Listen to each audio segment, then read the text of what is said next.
لوگوں کے عیبوں پر پردہ ڈالو، ان کی خوبیوں کو بیان کرو، ان کی خوبیوں کا ذکر کرو اور ان کی برائیوں پر پردہ ڈالو۔ ایک بھائی نے اسی طرح پوچھا کہ آدمی کی غلطی پر پردہ کیوں ڈالا جائے؟ ایک بات اس میں خاص یہ ہے کہ جو آدمی برائی میں مبتلا ہے، کیا پتا اللہ اسے کب ہدایت دے دے، کیا پتا وہ کب اللہ کی بارگاہ میں توبہ کر لے، کیا پتا اس کی زندگی کب سنور جائے۔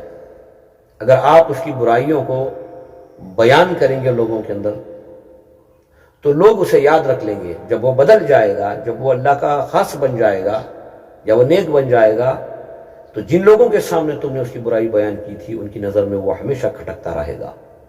کیا پیارا مذہب ہے ہمارا، کتنا پیارا اسلام ہے، کیا پیاری تعلیمات دیتا ہے اسلام۔ برائی پر پردہ ڈالو، کیونکہ ہم نہیں جانتے کہ وہ کب بدل جائے، وہ کب توبہ کر لے، کب ایک اچھا انسان بن جائے۔ اسلام بہت پیارا مذہب ہے، بس سمجھنے کی ضرورت ہے اور سمجھنے کے ساتھ عمل کرنا ہے۔ عمل کریں گے انشاءاللہ تو اللہ تعالیٰ ہماری دنیا اور آخرت کو کامیاب کریں گے۔ اللہ سے دعا کرو اللہ تعالیٰ ہم سب کو بھی اسلام کی صحیح سمجھ عطا فرمائے۔